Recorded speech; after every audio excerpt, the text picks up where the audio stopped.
Dober dan, dober večer. Lepo pozdravljeni v imenu ZRC SAZU, založbe ZRC. Jaz sem Aleš Pogačnik, vodja in glavni urednik založbe ZRC od leta 2011. Založba ZRC je pa nastala leta 1993, to je 30-letnica in mogoče bi bilo dobro povedati, da v bistvu ni nastala v tem letu, da ni nastala v tistem letu, to zbrav nastajala dlje. Referat je bil ustanovljen leta 1993, Milojka Žalik Huzjan, ne bi bila, je bil že takrat, ok, hvala.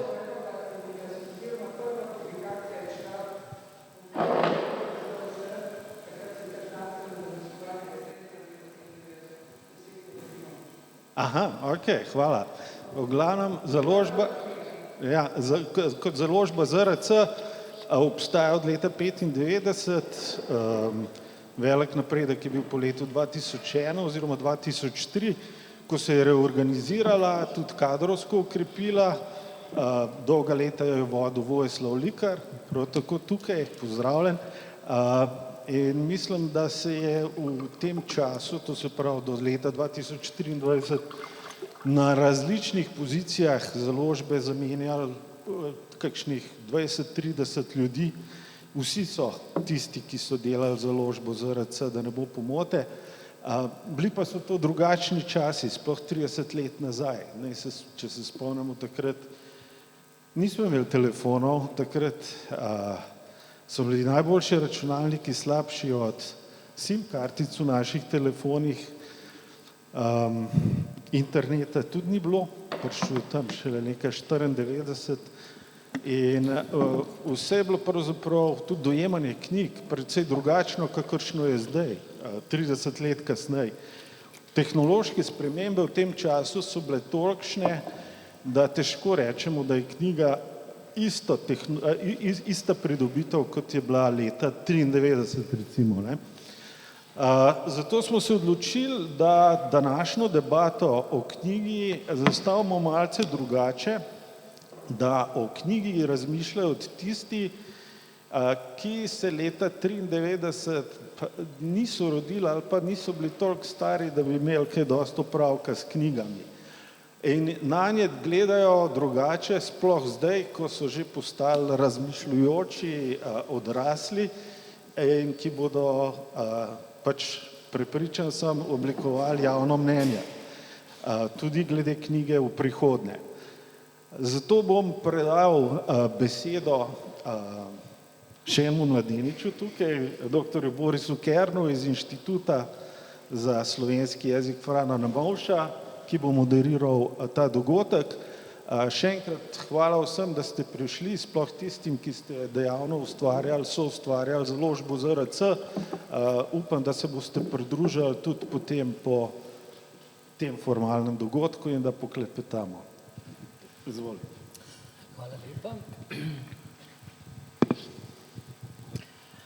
Lepo pozdravljeni na v bistvu velikem finalu praznovanja 30-letnice založbe ZRC, ki smo se odločili zaključiti s pogovorom z vrstnicami založbe, torej in vrstnikom, torej 30-letnimi kolegicami, kolegi ZRC SAZU in kdo so ti mladi ljudje.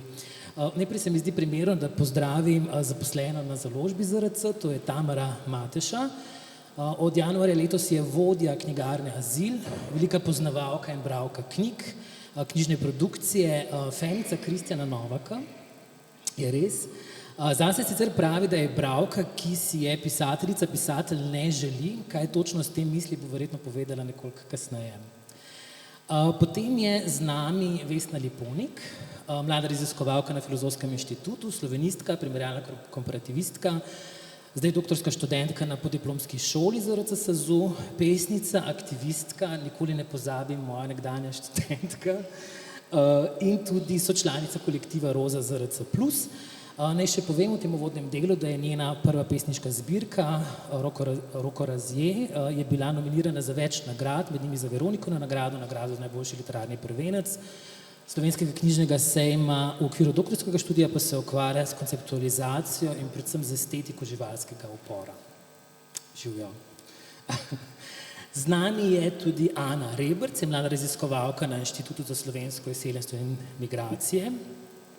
Po osnovni izobrazbi je psihologinja in pa magistrica sociologije kulture, je Rešovka, redaktorica oddaje o psihologiji Psihoteka na Radiu Študent in pa sourednica znanstvene monografije Obrazi nasilja na delovnem mestu, psihološki pogledi in znanstvena praksa, katere cilj je predstavitev razsedane situacije, ki se dogaja na različnih delovnih mestih številnih zaposlenih v Sloveniji.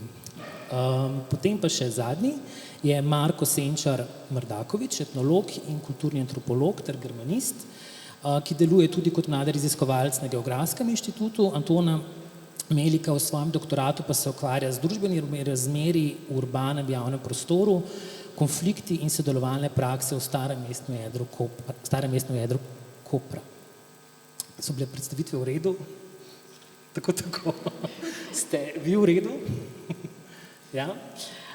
Za uvod bi v zvezi z branjem povedal tole. Brian Boyd je v svojem delu o izvoru zgodb zapisal, da človekova sposobnost ustvarjanja zgodb po eni strani izjemno pozitivno vpliva na posameznikovo delovanje v skupnosti in medsebojno komuniciranje znotraj nje, po drugi strani pa nam sposobnost imaginacije in predvidevanje različnih scenarijev v določenih situacijah omogoča lažje preživetje. Vprašanje za vse vas je, kaj vam predstavlja branje in kakšno mesto zaseda v vašem vsakdanu. Kdo bo začel? Ana, prosim. Jaz lahko začnem z vsakdanom, pa kdo drug začne z mestom branja. Branje se zame začne v momentu, ko se zbudim in moram pogledati na budilko, ali lahko nastavim na odremež še za 10 minut, ko vklopim YouTube za jutranjo telovadbo in se vklopijo reklame in jih je treba prebrati. In potem se končno spravim od doma in berem oglasne panoje, pridem v službo, berem oglasni pano in potem berem elektronska sporočila in sporočila prijateljev, ki se vmes naberejo. Torej še preden pridem zares do nekega koherentnega branja za delo, torej nekih znanstvenih člankov, knjig, je v bistvu že veliko enih besed v moji glavi v tistem dnevu. Tako da se mi zdi, da nas branje vse stalno obkroža na toliko in toliko načinov. Še kakšna misel o branju? Jaz bi se strinjala z Ano. Definitivno je branje pač ključno za preživetje, ne? Sicer pa se veš, kako je ena knjiga na dan. Odžene koga stran. Odžene marsikoga stran. Kaj si že vprašal o branju v družbi?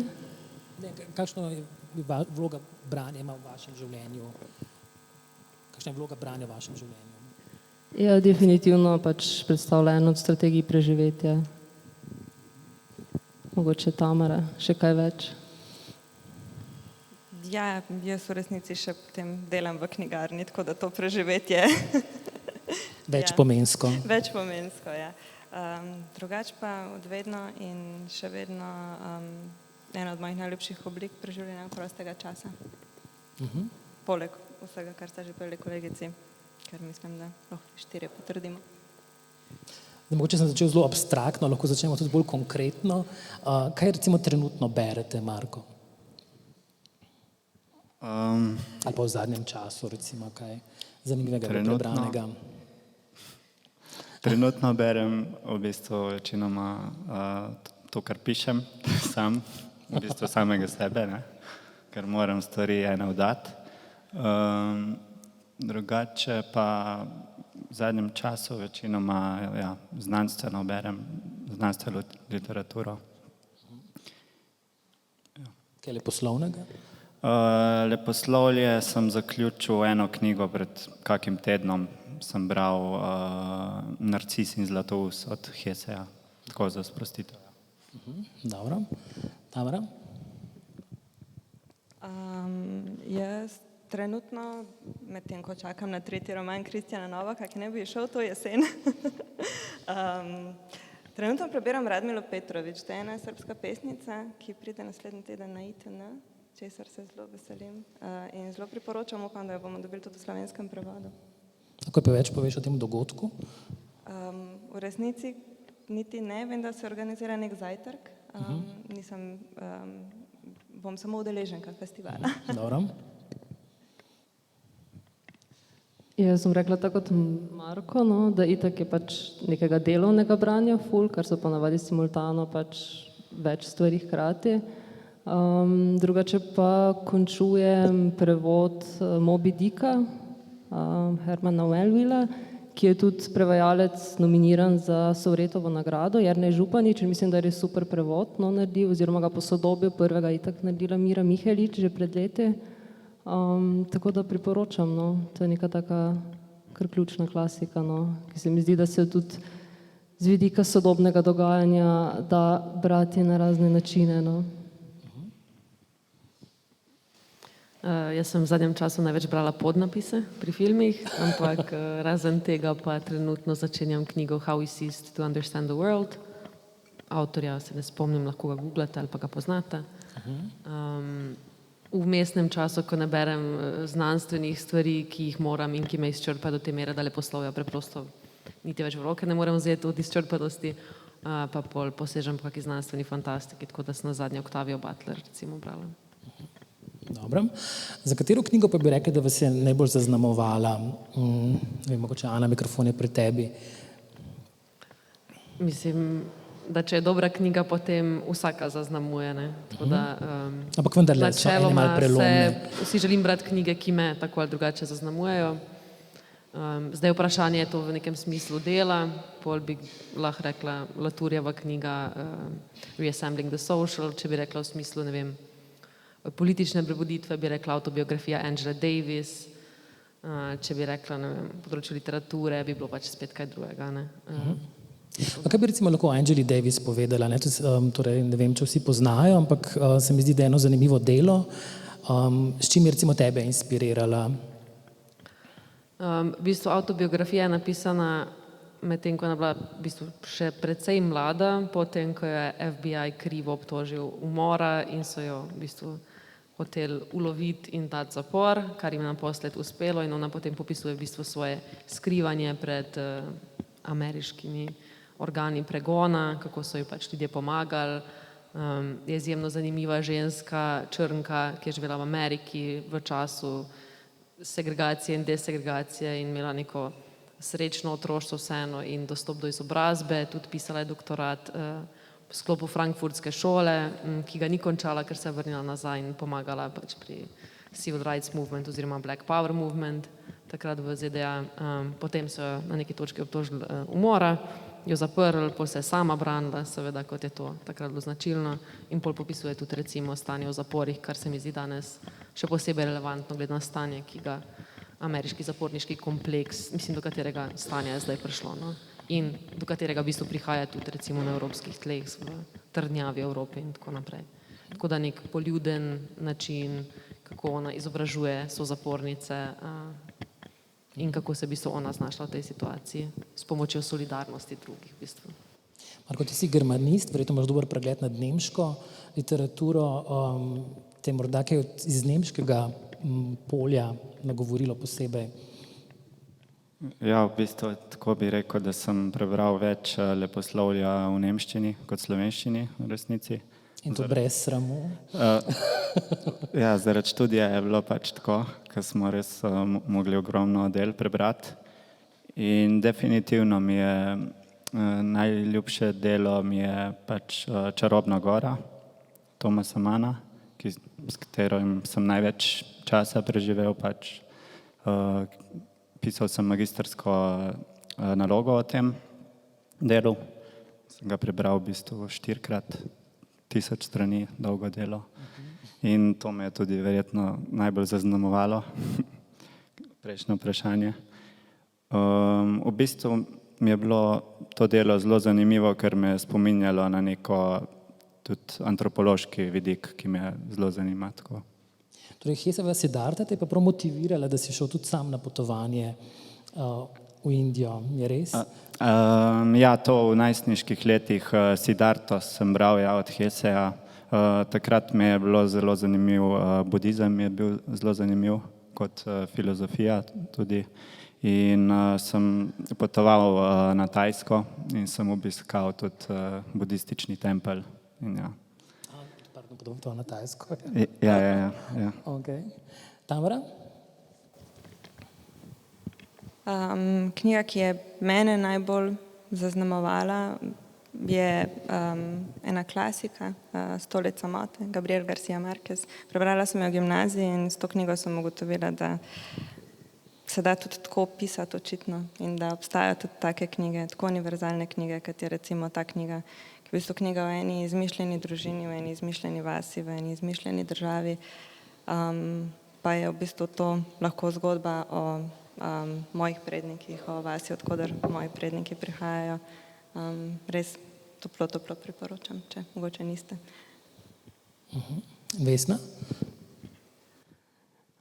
Ja, mene je Boris pravzaprav to vprašanje že zastavil, no, mislim, najprej me je zvabil na kosilo, no, in potem je v trenutku šibkosti med prehranjevanjem zastavil to vprašanje in kar sem v bistvu najprej pomislila je pač seveda svetopismo, no. Pač jasno, to je knjiga, ki nas je vse zelo zaznamovala na načine, na katere se mogoče niti ne zavedamo, ampak delno šalo in ne šalo na stran, da pač to je bila recimo moja prva misel, ampak mislim, da je mene najbolj ključno zaznamovalo neko odkritje poezije, no. Jaz se spomnim, ko sem bila otrok, sem v bistvu pač tista lokalna knjižnica, ki je bila najbližje, prihajam iz Maribora, to je bila knjižnica na Pobrežju, jaz sem pač tam prebrala vse, kar je bilo in ko sem pač dokončala tisti nek otroški in mladinski oddelek, potem sem se pač čisto iz pomanjkanja knjig na tem mladinskem oddelku, sem se pač lotila potem drugih stvari in spomnim se v bistvu enega mladinskega romana, v bistvu pač delno Šund, Aksinje Kermauner, Berenikini kodri in pač v tem romanu je bila kot na začetku poglavja ena pesem od Federica García Lorque, španskega nadrealističnega pesnika, enega ključnih pač seveda figur. In prav spomnim se te pesmi in pač to me je bilo pač, mislim, nekaj takega, kar pač do tistega trenutka v bistvu še nisem doživela na ta način, no. V kakšnem smislu? Bilo je v bistvu toliko drugačno in toliko neposredno in toliko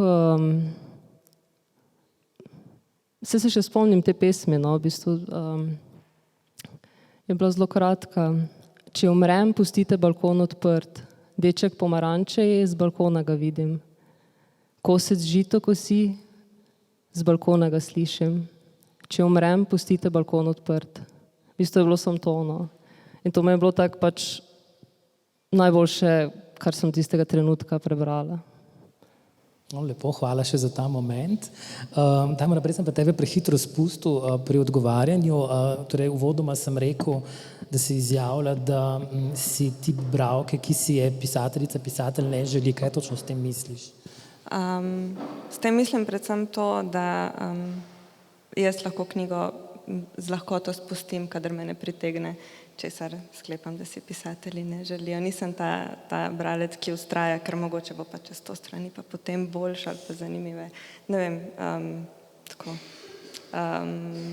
To bolezen, ki jo nekateri imamo, da ponavadi... Ja.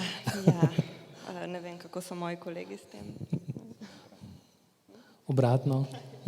Ja, jaz ponavadi preberem, če mi ni všeč tako. No, razen če je zdaj zelo dolga knjiga.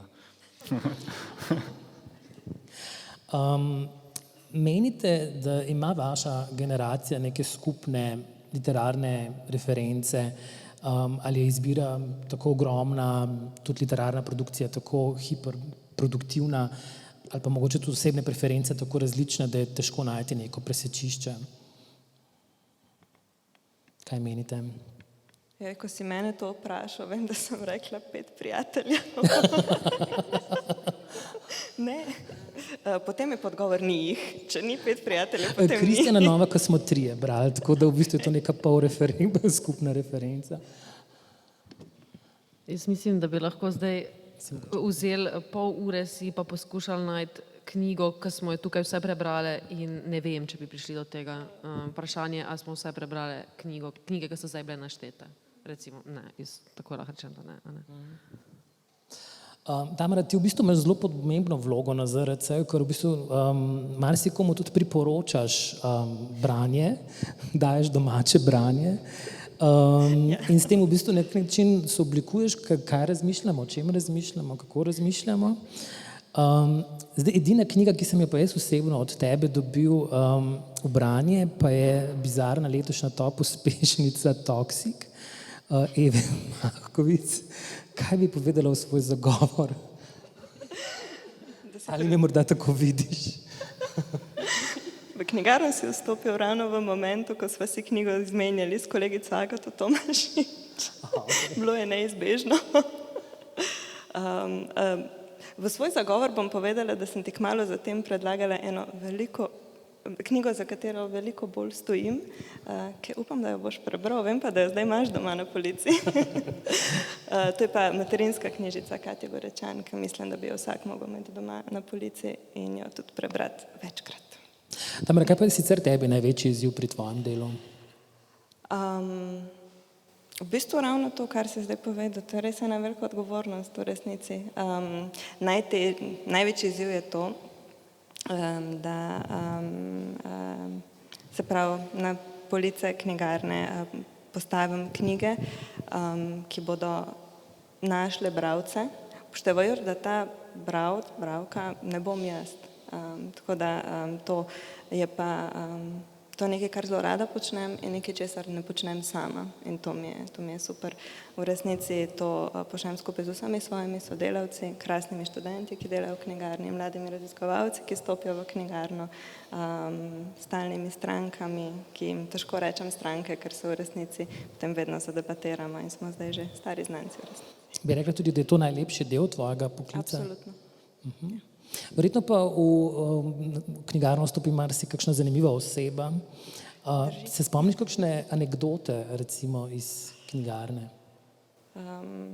Anekdot je kar nekaj, mogoče niso Vse primerne? vse primerne. Katera od neprimernih bi bila najbolj primerna? Bom zbrala eno, ki je bila kar precej hudomušna. Stranka v resnici ni vstopila v knjigarno, pa poklicala po telefonu. In ko sem se javila, sem na drugi strani na mesto živjo dobila: ja, a imate pri vas še vedno tisto knjigo, tista živalka hod po Ljubljani pa gleda? Si mislim, okej, dober dan, ja, kako? Ja, ka živalka hod po Ljubljani pa gleda. Okej, ja, pa gospa, mislim, imava kakšen naslov avtorja, karkoli. Ja, zanj sem jo videla pri vas. Jaz res vam ne morem pomagati, meni je zelo žal. In v temu gospa prekine in potem pokliče nazaj. In se javim in na drugi strani reče gospa: pes hod po Ljubljani pa gleda. In potem so ugotovili, da mislim na Plečnikovega kužka in da je to neka slikanica, ki jo je izdala Plečnikova hiša in je res za otroke, je pa nimamo pri nas v knjigarni. Ampak smo pa razvozlani. Uganka je bila razvozlana. Uganka je bila razvozlana. Tako da, tak je. Kako pa drugi izbirate literaturo, ki jo berete, torej govorimo zdaj o leposlovju? Tamara predlaga. Ja, vidiš, Tamara, še večji vpliv imaš, kot si misliš. Ja, Marko? Tamara predlaga. Res? Ne, Wow. drugače res, ja. Eno knjigo najboljšo, ki sem prebral v zadnjih letih, je predlagala Tamara, ta Cigan, ampak najlepši, ja. To je Kristjan Novak. Ne? Tako da je kar zaupam z nasveti pol. Kaj pa Vesna? Jaz mislim, da moram slej ko prej do Tamare, ne? Mislim, ne vem, kaj sploh še čakam, ne? Dobro, raziskave bralnih navad v Sloveniji kažejo, da situacija ni najboljša. Odstotek nebralk, nebralcev se v zadnjih letih celo zvišuje. Leta 2014 je bilo nebralk, nebralcev 42%, leta 2019 49%. Kar polovica anketiranih Slovencev leta 2018 ni prebrala niti ene knjige v slovenščini. Na Norveškem za primerjavo se je med letoma 1979 in 2019 število nebralk, nebralcev zmanjšalo za petino. Pa še, leta 2019 je 76% Američank in Američanov starejših od 18 let prebralo vsaj eno knjigo, sicer v oklepaju piše delno ali v celoti. Vprašanje je zdaj, kaj so šteli pod delno. Koliko vi berete v slovenščini? Marko je na nek način že malo odgovoril, da je pač večina prebranega v nemščini. Kaj pa drugi berete literaturo v različnih jezikih? Je to pretežni del prebranega? Ja, mislim, jaz moram reči, da vseeno me je najljubše branje v slovenščini. No. Mislim tudi zato, ker pač ustvarjam v slovenščini, tudi kar se tiče znanstvenega dela, se mi zdi pač izjemno pomembno, pač ne glede na to, da ti je seveda v interesu pač pisati v angleščini, sploh pač zdaj z raznimi orodji, ki pač omogočajo, da je pač tvoja angleščina predvsej bolj brezhibna, kot bi bila sicer, in da ti je pač seveda v interesu, da pač neko delo doseže čim večji, čim širši krog in da pač lahko tudi komunicira z ljudmi, ki ustvarjajo pač na tvojem področju znanstveno, ampak vseeno se mi zdi pač tudi z vidika razvoja terminologije in z vidika razvoja jezika pač izjemno pomembno v bistvu znanstveno in neznanstveno ustvarjati in brati v slovenščini. Še kakšen komentar na to temo, koliko berete v slovenščini? Jaz največ berem v slovenščini, se mi zdi tudi, kadar je, ja, v resnici, ja. Tudi, ker berem veliko domačih avtorjev, tako da zaradi tega. Sicer pa v zadnjem času pred angleščino pri meni prednjačijo, se pravi, srbščina, hrvaščina, bosanščina, tle tudi je zelo razvit trg, pri nas pa zelo malo prevodov, tako da potem posežem kar po originalu. Ana, boš kaj dodala? Nič novega, ja. Želim si brati v slovenščini, večino knjig na koncu preberem v angleščini, malo zaradi tega, ker je znanstvena produkcija to, kar večinsko berem in za kar mi gre večina časa za branje in to je primarno seveda nek angleški svet. Seveda si želim brati v slovenščini, tako da sem zelo vesela prevodov vseh nekih znanstvenih del, sploh od nekih družboslovnih humanističnih založb, to potem se zgodi, da imam na polici potem angleško in slovensko knjigo in angleške nikoli ne odprem, kar se mi zdi super. Drugače pa ja se pol tudi zgodi, da se učim srbo-hrvaško, zato da bom lahko brala knjige, ki pač za katere trg preprosto tukaj ni dovolj velik oziroma ni dovolj denarja, da bi se vse prevedlo. Ana, ti si tudi organizatorka bralnih krožkov kritične psihologije. Nam lahko poveš kaj več o tem? Je to v bistvu nek način spodbujanja branja med mladimi, kakšni so v bistvu cilji tovrstnih bralnih krožkov? Ja, v bistvu mogoče je treba začeti čist nekje drugje, torej bralni krožek kritične psihologije je nastal z ciljem večje kvalitete študija psihologije, na katerem se ne bere ničesar, razen nekako pregleduje mogoče znanstvene članke. V knjižnico tudi zelo malo ljudi gre na oddelku za psihologijo, ker sem jaz tudi kot študentka delala, ker seveda se ne zahteva oziroma sploh ni predvideno, da bi se bralo kaj šele psihološka dela ali pa kaj šele karkoli drugega širše družboslovno gledanega. In se je pokazala potreba, da začnemo brati, da začnemo razumeti, kaj se dogaja v polju psihologije, kaj psihologija je. Sam študij je pa naravnan zelo z bolonjsko reformo še posebej v smer, da pač prihaja neke hiperprodukcije, nekih seminarskih ali pa nekih obveznih prisotnosti in vsega možnega, da pač sploh ni časa zares za se usesti, premisliti stvari, prebrati stvari. Tako da smo začeli z bralnim krožkom, vsaka 2 tedna se srečujemo že 4 leta, zdaj bo 5. leto in malo po malo skupaj beremo. Kar uspešno, ne? Rekla si, da približno 30-40 oseb je vse skupaj vključeno ja, na obvestilni listi verjetno okrog 100, realno se pa tako vrti med 10 in 20 v enem študijskem letu ljudi, ki se potem malo menjujejo, pa nas potem pride med 5 do 15 recimo na povprečno srečanje. In omogoči res neko skupno mišljenje, ker skupaj preberemo stvari, kar je, kot smo že prej omenili, zelo težko najti neko referenčni tekst, ki ga bi vse poznale. In se mi zdi, da tu je tudi en način, kako lahko razvijamo neko misel o psihologiji ali pa nekaj širše, tudi o razumevanju sveta, v katerem živimo skupaj skozi skupno branje in tudi nekako omogoči ljudem, da se lažje spopadajo z nekimi težjimi teksti in z branjem, kar jim pač faks ne omogoči, recimo, pa bi jim seveda morali mogoče že, ne, ali pa že prej v bistvu. Če sem prav razumel, ste se v bistvu Vesno spoznali na literarnem krožku, je res? Je bila to tudi neka inspiracija, mogoče za ustanovitev tega bralnega krožka ali?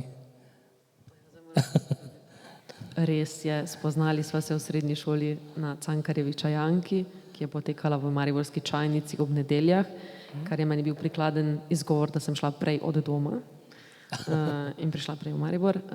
In potem smo tam pili čaj, se pogovarjali o glasbi, knjigah in vsem mogočem.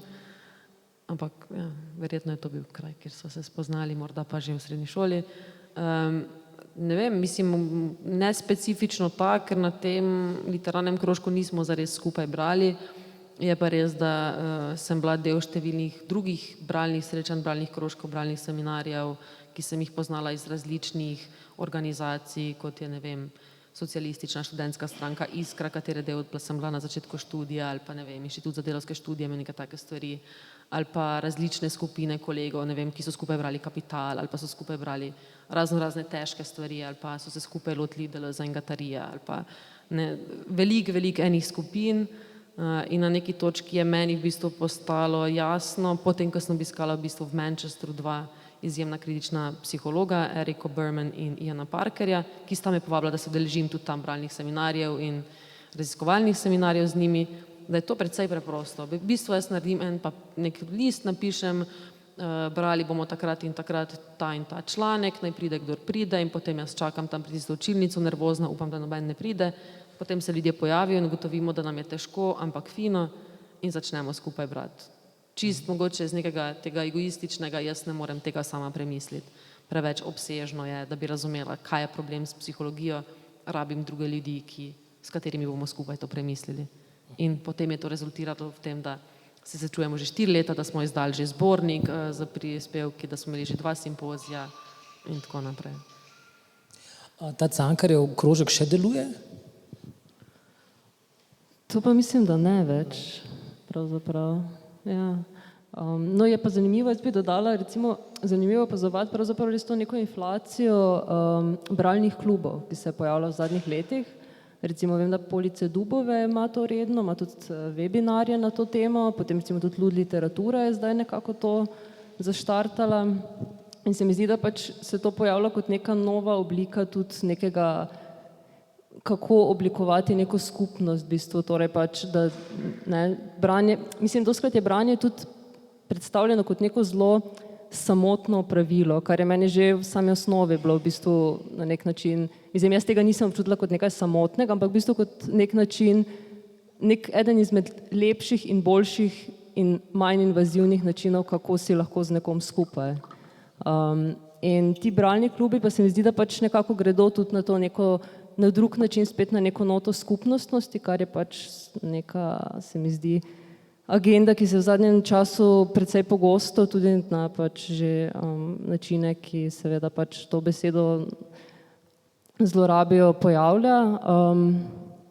In ja, se mi zdi to pač tudi zelo zanimivo opazovati, no, v bistvu. Dobro, če od teh bralskih izkušenj v bistvu malo preidemo na vaše raziskovalno delo, grem nazaj k tebi, Ana. Zdi se mi zelo intrigantno, torej v okviru svojega doktorskega študija si se prvotno ukvarjala s črnsko preteklostjo v vsakdanjem in javnem življenju. Nedavno pa si opustila to temo in se lotila raziskave stand-up komedije. To je en tako ogromen skok, ki se mi zdi, da zahteva eno pojasnilo. Bi lahko povedala kaj več o tem? To pojasnilo bo nekoč artikulirano, na tej točki je pa precej v dogajanju, kar pomeni, da je zelo težko pojasniti, ampak gre za v bistvu en dolg proces raziskovanja, tako empiričnega kot skozi neko branje literature. Jaz sem imela priložnost obiskati ZDA 2-krat in ugotoviti, da je v bistvu na eni strani to, kar lahko preberem, torej nadaljavo, ali pa tudi v bistvu ne, tudi tam. Torej branje novic, branje znanstvene produkcije, branje aktivistične literature, pač vsi načini neke diskurzivne prakse in tega, kako se nam ZDA prikazujejo. Na drugi strani pa je, kako je potem dejansko tam bivati, pa še posebej, kako tam bivati in raziskovati. In se je izkazalo, da bi ta raziskava preprosto zgubila na kvaliteti, ne bi mogla biti tako kvalitetno izvedena, ne bi mogla priti do podatkov, ki bi bili potrebni za neke smiselne, kvalitetne zaključke, in sem na koncu potem sprejela izjemno težko odločitev, da potem na neki točki to tudi opustim. ampak sem pa uspela en cel kovček pripeljati knjig nazaj, kar potem zdaj, ko se zbudim, jih pogledam in so 3 police, ki jih bom nekoč prebrala, ampak po tem, ko raziščem stand-up. Odlično. Vesna, ti si pesnica, raziskovalka, lezbika, tudi aktivistka. Kako se te identitete sobivajo v tvojem delu? A so težje vprašanje kot na kosilo? Ne vem, če so zdaj te identitete čisto na istem nivoju, ne. No, gotovo niso, so po nekem odnosu gotovo, ne, si mislim. Mislim, ja, absolutno, ja. Mislim, zdaj, če povežem identiteti kot sta lezbika in literatura, no, je pač res slovenski prostor nek unikum, pač vsaj, koliko sem jaz nekako literarno potovala po drugih prostorih, da pač imamo izjemno močno, nagrajevano pač lezbično književnost, ki se pač nekako zbira okrog, oziroma vsaj izvorno začne pri založbi Škuc, pri zbirki Lambda in Visibilija, kjer pač je v bistvu tudi nek moj domicil, no, in potem nekako pač seveda avtorice, avtorji migrirajo tudi v druge založbe. Kar se pa tiče drugih stvari, pa ja, mislim, jaz sem se v bistvu zadev vedno lotevala na nek tak način, da če sem se z neko temo ukvarjala, recimo oziroma če se me na nek način tiče, je pač to nekako zavzelo vsa področja delovanja, no. Se pravi, konkretno pač se ukvarjam z temo živali, sem se že v magistrski in se bom verjetno tudi dalje, kar pomeni pač seveda, da se ne prehranjujem z njimi, kar pomeni, da pač pišem o tem in znanstveno in v literaturi in pač tudi, da ne vem, sodelujem z društvom za živali iz Maribora, tako da nekako nehote, ne da bi o tem razmišljala, v bistvu pač preprede vsa področja mojega delovanja, kar pač ni, kar se mi zdi, da ni vedno lahko se v bistvu ukvarjati z nekimi temami, ki so vendarle, recimo tudi se mi zdi v akademskem okolju dost marginalizirane, recimo, ne vem, pač ena izmed belgijska filozofinja Vinciane Desprez, ki se recimo ukvarja z živalmi, ampak ne toliko z njihovimi reprezentacijami, ampak se dejansko želela v kontekstu filozofije ukvarjati pač z realnimi živalmi, ne, recimo ona priznava, da pač, ja, je dejansko imela velikokrat doživljala neko nezaupanje do te teme, ne, in tudi z drugimi temami je tak, ne, recimo, potem je primer lezbične zgodovinarke, Lilian Federman, tudi literarne teoretičarke, ki je v bistvu pač vse življenje bila profesorica na UCLA, angleškega jezika in recimo avtorica enega ključnega, v bistvu zdaj velja za klasiko njeno delo, ki je pravzaprav njen prvenec, ki je šlo tudi pri založbi Škuc, zbirki Visibilija v prevodu Nataše Velikonja, in to je več kot ljubezen moških, ljubezen med ženskami in romantično prijateljstvo od renesanse do sodobnosti. To je recimo njen prvenec, oziroma pa še prej je izdala eno drugo delo, ki v bistvu je nekako souredila antologijo multietničnega pisanja. No, to delo je išlo, več kot ljubezen moških je išlo v 80-ih, medtem ko ta antologija v 70-ih, in recimo kaj ona opaža in kaj priznava. Ona je v bistvu imela to idejo, da bi pač to temo, se pravi več kot ljubezen moških, kjer je nekako naredila cel pregled pač te zgodovine koncepta romantičnega prijateljstva. Ona je to želela delati že prej, ampak recimo v enem intervjuju priznava, da se tega ni lotila ravno zaradi tega, ker se je zdelo, da bo to ogrozilo njeno akademsko kariero. In ona je v bistvu počakala, da je dobila neko stalno profesuro in je šele kasneje, ne. In recimo eno opažanje, ki se mi zdi zelo pomembno, je, ki ga ona tudi izpostavi, da velikokrat torej neko širše dogajanje v družbi, recimo v civilni sferi, da obstaja velika diskrepanca med tem, kar se dogaja naokrog in kar se potem dogaja recimo v akademskem prostoru. Se pravi, da pravzaprav akademski prostor težko sledi nekemu dogajanju oziroma ga mogoče ne misli, kar pač se meni zdi, da je na nek način tudi naloga pač znanstvenega dela, da pač ti misliš neke pojave, ki pač so okrog tebe, ki te zadevajo, da pač imaš ta orodja, kako jih misliti in da velikokrat pač ne dohiteva samega dogajanja. Sploh verjetno znotraj različnih vej znanosti, ne, različne veje različno hitro odreagirajo ali pa celo ne odreagirajo na neke družbene pojave. Mogoče se kakšna beseda o tem, čim konkretno se ukvarjaš pri svojem doktorskem delu oziroma v okviru doktorskega študija? Ja, mislim, da sem jaz itak v bistvu pač prvo leto, ne, tako da smo imeli v bistvu ravno predstavitev teme. V skrajšani verziji, kot na predstavitvi, prosim. Ja, no, vse si že v bistvu si sam povedal, no. Je pač zanimala me bo konceptualizacija živalskega oziroma nečloveškega upora, na kak način to misliti, pa predvsem estetika tega, no, in oziroma kako lahko prek estetike tega, pač kako nam pomaga to misliti, no. Pa še kakšno konkretno stvar z tega poveš, kaj mislimo tukaj pod živalski upor in v kakšnem kontekstu Je estetika? recimo Moby Dick, ki sem ga omenjala, ne, pač, ki je delno sicer, bi ga tudi sicer brala, ampak je pač delno tudi delovno branje. Je recimo doživel zdaj eno specifično revitalizacijo v kontekstu tega dogajanja z orkami, ker pač se velikokrat omenja, tako da v bistvu bom se nekako ukvarjala s tem, na kak način se potem, ker seveda pač pri velikokrat gre pri tem za neprepoznavanje nekaterih oblik ali pa se pač nek upor recimo živali kaže kot izjema, pač jaz bom nekako sledila oziroma skušala prikazati, da je to pravzaprav pravilo in po drugi strani pač tukaj ni te recimo klasične Heglovske prepoznave, ne, se pravi živali ne morejo oblikovati, ne vem, tako kot so bili Hitchcockovi ptiči, ne, ptiči se zberejo, med sabo skomunicirajo in v bistvu nekako organizirano napadajo in tega ni, zato recimo so primeri, kot so bile te orke, nek tak unikum, seveda pač tu ni zdaj gotovo, da je šlo za nek napad, ne, pač to je vseeno ostaja neka uganka, zakaj je pravzaprav v resnici šlo, ampak zanimivi so recimo sentimenti, ki se okrog tega potem vzbudijo, ne. Kako pravzaprav ljudje, na kak način ljudje to pač beremo, se pravi kot, ker so seveda napadali jahte, ne, in v bistvu vidimo v tem kot neko, mi bi morali pravzaprav to početi, mi bi morali v tem pač neznosnem svetu, takšnem kot je, nekaj narediti, ampak pač v resnici pač ne počnejo to orke, ne. In tu se potem kaže ta neka linija tudi, kako pravzaprav se pač odnos med človekom in živaljo pač konceptualizira skozi celotno zgodovino, no.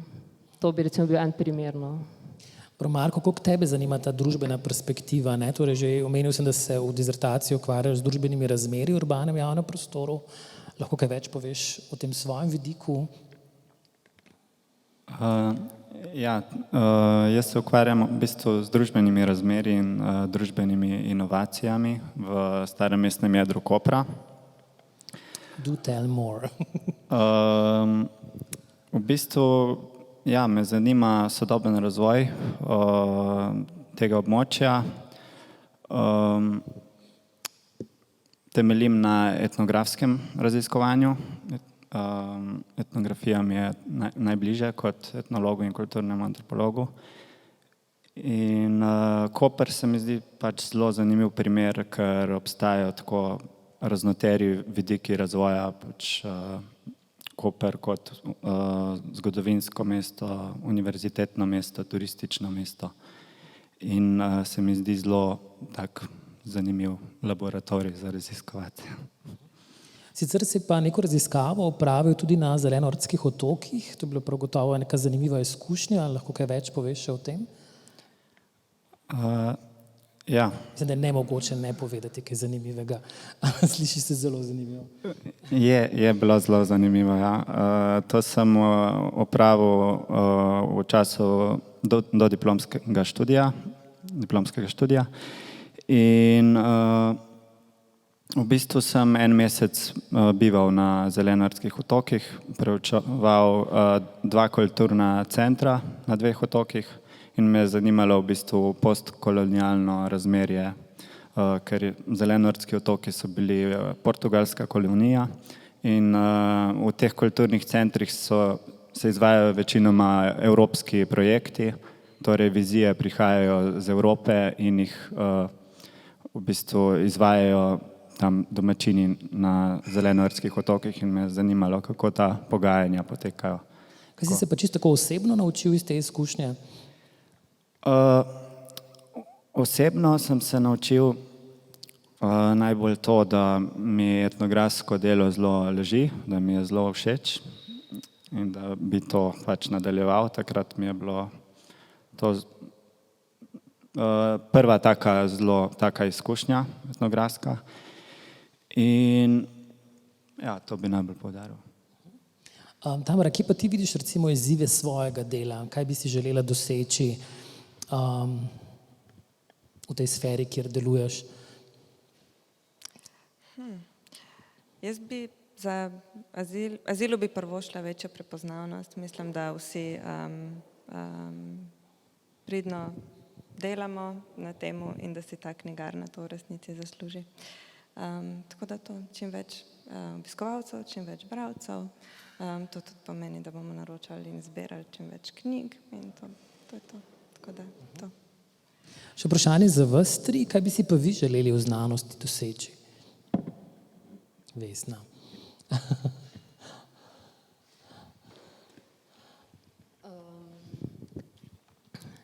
Jaz mislim, da je zelo pomembno, da pač delaš stvari, v katere verjameš in da jih delaš s strastjo, sploh če imaš to možnost, recimo. In da pač že to, mislim, pač spremembe se dogajajo na ful različnih nivojih in že to, da pač ti prispevaš neki spremembi diskurza, se mi zdi, da pač je en vidik tega, recimo. Ana? Jaz si želim, da bi napisala doktorat v roku. To je se res vam že sliši ogromno. smešno, ampak to je izjemno velika stvar. Tako da to, Smešno je samo po. Ja. smešno je tistim poli, pa tistim, ki ne vejo, o čem govorimo, ampak ja, v kakem smislu? V smislu, da se opravi neko kvalitetno znanstveno raziskovalno delo, ki rezultira v kvalitetno analitsko postavljenem aparatu, konceptualno jasno zasnovanem nalogi, ki potem jasno pokaže, kaj se je raziskalo in da pač to stoji, kar je izjemno zahtevno in naporno, ampak ja, to, napisati doktorat. Potem pa bomo videli, kaj bo čez 2 leti. Optimalno ali neoptimalno čez več let. Dobro, Marko? Ja, jaz si želim to, da bi se počutil v bistvu udobno v svojem tem udejstvovanju znanstvenem, da bi na tem področju, kjer delujem, da bi se počutil pač dobro in da ne bi preveč tako skakal po različnih področjih v znanosti, da bi res Nek fokus. ja, imel bolj tako. Ja. Dobro, nekako se približujemo koncu. Tamara je v enem intervjuju izpostavila misel, da zgradile so nas zgodbe, uničili nas bodo podatki, gre za citat iz enega risoromana. In na življenjskih zgodbah temelji tudi družbeno angažirana akcija Žive knjižnice, ki se trudi razbijati stereotipe. Ne vem, če vsi poznate ta koncept, skratka gre za nek izobraževalni družabni dogodek, kjer se imate priložnost pol ure pogovarjati z osebami, ki imajo neko posebno izkušnjo, neko posebno zgodbo, ali gre za osebe, ki prebolevajo neko bolezen, ki so nekdanje odvisnice, odvisniki, lahko gre za duhovnike, transspolne osebe, ljudje z migrantsko izkušnjo in tako naprej. In če nekako preidemo in razumemo tudi ljudi kot knjige, bi bilo nekako vprašanje za konec. Kdo so najbolj zanimive žive knjige, ki ste jih prebrali oziroma imeli priložnost spoznati? Kdo bo začel? Mogoče Ana? Jaz mislim, da se treba v življenju obkrožiti z takimi ljudmi in da v bistvu večina, če ne vsi smo takšne zanimive knjige in imamo veliko zanimivih zgodb za povedati. No, vseeno pa nekateri ljudje fascinirajo bolj kot drugi, ne bomo se sprenevedali. Mislim, da seveda mogoče bolj fascinirajo kot drugi, ampak spet odvisno od konteksta in meni je recimo vedno bilo fascinantno opazovati ljudi in se pogovarjati z njimi in ugotavljati, kdo so, čist iz profesionalnih razlogov, ampak tudi iz firbca, kar včasih rezultira tudi v tem, da po urah in urah ali pa pol ure spraševanja dobim nazaj kakšen super pogovor, brez da bi jaz kakoli rekla. Ne. Vemo, kdo to naredi.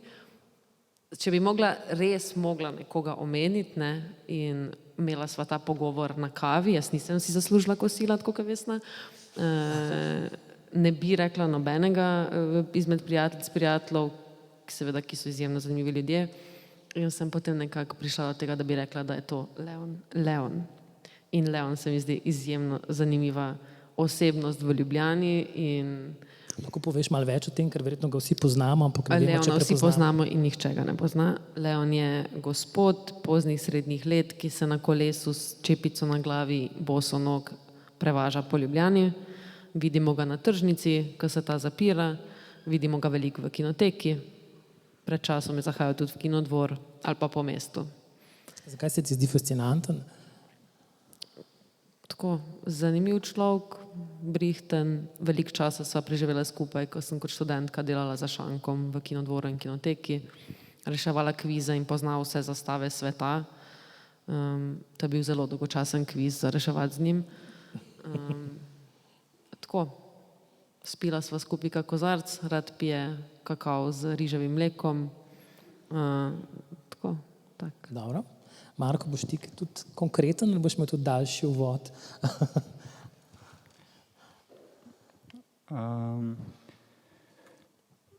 Meni je zelo zanimiv kot zgodba enega mojega prijatelja iz Peruja.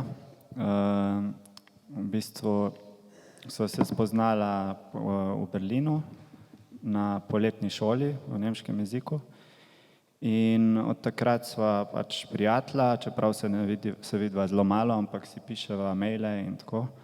Ampak on ima zelo zanimivo zgodbo, ker so njegovi starši v bistvu oče diplomat in je veliko potoval po svetu in je on v bistvu pravzaprav potoval tako cel svet do 18. leta in mi je pravil, kako je razvil občutek za kraje, tako da zelo poseben odnos do kraja, kamor pride, da mu na nek drugačen način dojema.